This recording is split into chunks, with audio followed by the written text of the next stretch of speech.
Welcome to Scotchy Scotch Day here at YouBored. Today, something a little bit special. Well, it's special for me. It's something I've been looking forward to. I'm a bit of a YouTube tragic when it comes to whiskey and Scotch review shows. If you are looking for another one that is very good, I won't compare it to myself, but it's exceptional, is the Whisky Tribe, the Whisky Vault guys. They are fantastic, so if you check them up, awesome. Anyway, today, one that we are doing is one that I have seen reviewed a number of times, and I've really wanted to try it myself. To be honest, I've been a little bit skeptical as well, because it's been said to be super smooth. That smooth term that no Scotch person can actually define. Personally, I define it as something that's easy to drink, something that goes down well. Doesn't necessarily have to be good, it just goes down well. But I'm hopeful that this one is very good as well.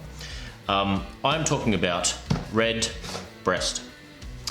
Irish, single pot still, 12-year-old. It's definitely regarded as the smoothest Irish. I believe it's regarded as the smooth Irish whiskey out there, and it's up there with the very smoothest going around. Well, that's what's been told, but I'm not someone who likes to take people's words for it. I like to try things for myself. So what we're gonna do is we're gonna try the Redbreast, and we're gonna try it against something else. So what I've got here is a 12-year-old Glenlivet. Now, for me, that's, quintessential Speyside. It's good stuff. It should be a really good comparison, I think. They're both 12 years. They're both regarded as very smooth. They're both regarded as very good. But two different regions, of course, Ireland, Scotland being specified. I believe there is like 0 peat in this one. There's like a touch, just a smidge in that one. I have tried both of them. To be honest, I actually recorded this not long ago, and I have to re-record it because I ran out of battery on my camera. Good thinking, that. Good thinking.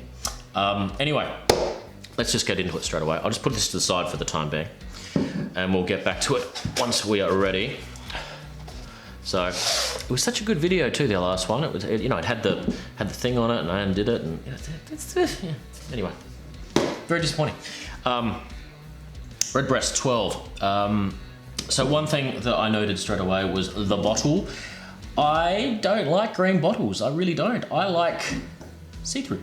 I like to be able to see the colour of the Scotch. So the colour of the Scotch is very important to me. Well, whiskey, I should say, because this is whiskey, not Scotch. And looking through here, you really can't tell. I mean, I know, the reason for red wine or wine having green bottles or brown bottles is to do with preservation or something, winey like that. I'm not sure what the reasoning is behind whiskey, but I'm sure there's a reason why it is not clear. But I don't know. it. All right, so I've got glass. I don't really like the tulip ones, as I've mentioned before. It's all about crystal for me. It's all about enjoyment. If it's good enough for Ron Burgundy, it's good enough for this guy right here. I've got my clear ice in there. Ice snob, what can I say? I will be doing a show very soon on making clear ice. Again, not super original, but I just do what I want. All right, I won't do too much. I do have to drive somewhere later on, and there are legal driving alcohol limits where I live. So I won't be having too much. So there's just enough for a bit of a taste at the bottom. I'm giving it a little bit of a swish. I like the tink. I like the sound. I don't mind the colour. The colour's okay. I like them a little bit deeper. If you look at I'll test it up against the Glenlivet later, but the Glenlivet to me looks like it's just a little bit darker. That could be because I've got the Redbreast box right behind it. No, it does a little bit darker, but I'd say this, it looks yellow gold, which is fine. Smells quite nice. I wouldn't say it's the nicest one I've ever smelt, but it's not the worst anywhere. It's just in that middle, wheelhouse.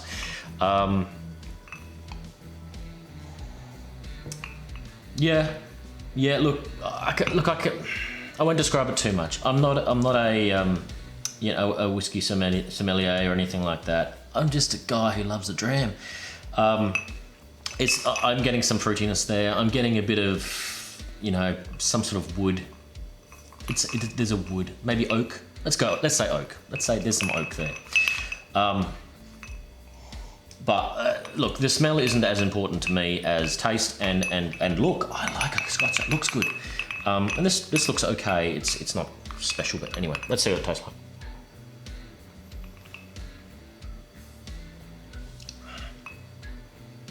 Okay. Yeah, well, look, it's easy to drink. And it tastes okay.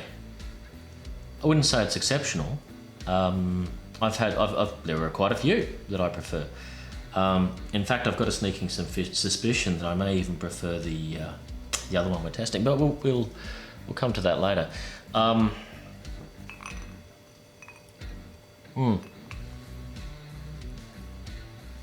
Yeah, look, there's some dried fruit action happening there. It's definitely like sherry. There's sherry oak happening. There's sherry there. There is that sort of undercurrent sweetness happening, and it's definitely a sweetness. You can taste it sort of in the back of your tongue sort of area. Aftertaste, yeah, I'm getting a bit of a back of the throat feel. It's okay. It's not a special occasion Scotch. It's a I mean, for what it costs. So this in Australia is about $100. In the States, that equates to around about 65. Not sure what that is in euro. Feel free to do the math, or yen, or any other currency of where you are living. Is it worth that money? I'd say no, probably not. Only because there are others that possibly are better for the same price point. Yeah, I would say. Let's go straight into the Glenlivet and just have a little bit of a taste test. A little bit more than that. That's a bit of a weak pour. All right. So we'll go to the Glenlivet now. Just put that next to it. Right. Again, give it a little bit of a swishy. Colour is... Oh, really? Well, there you go. Okay, so the Redbreast is actually a little bit deeper in terms of colour. It's just a bit more golden, just a bit, actually. Smell-wise, I do actually prefer the Redbreast. This one it smells a little bit lighter. I don't know if that's going to be the case, but I haven't actually had a drink from this for a little while now. So, and it's the first bottle I've ever had for a Glenlivet 12. Christmas present.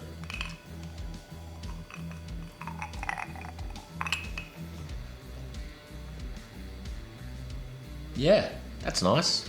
That's nice.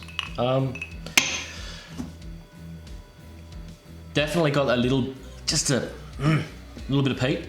A little bit of smoke in there. Not much. Like it's not Lagavulin. It's not Lafroy. It's just a touch. It's all right. I think there's more happening in there, but at the same time, it's kind of tastes a little bit watered down in comparison. What's the proof in this anyway? This is 40. There we go. No, that's how much is in the bottle. Here we go on the side. 40, and I believe this is 40 as well. It may not be. This is good view. Yeah, 40 as well. So they're both the same level. The Redbreast tastes to me like it's just a touch stronger, even though it's not. Definitely a bit more body to it in comparison to the Glenlivet, but as I said, flavor profile wise, the Glenlivet just has a little bit more happening. This one, yeah, it's got that fruitiness. It's got a little bit of sherry in there. This one, it's actually, I prefer the Redbreast now that I've tried it again. I thought I was going to like the Glenlivet 12 better, but I do prefer the Redbreast. Probably the heavier sherry note. I do like the sherry note. I mean, that's why one of the reasons I'm a big fan of the Macallans. Yeah. I mean, this one's not a lot cheaper, but it's, that's about like 60, 65 bucks in Australia, which is, 35 less than that. So that's substantial for me. I don't know what this would probably be. 45 in the States, I guess, or something like that. Which, I mean, that's a good price for that. Yeah, given the choice. I mean, if they were the same money, I'd get the Redbreast in the second. With the price difference, I don't know. I don't know whether it's. Is there $35 difference between these two? I'm not sure.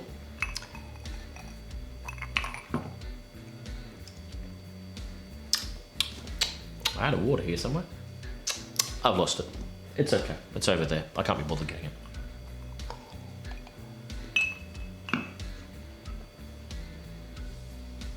Okay. Yep.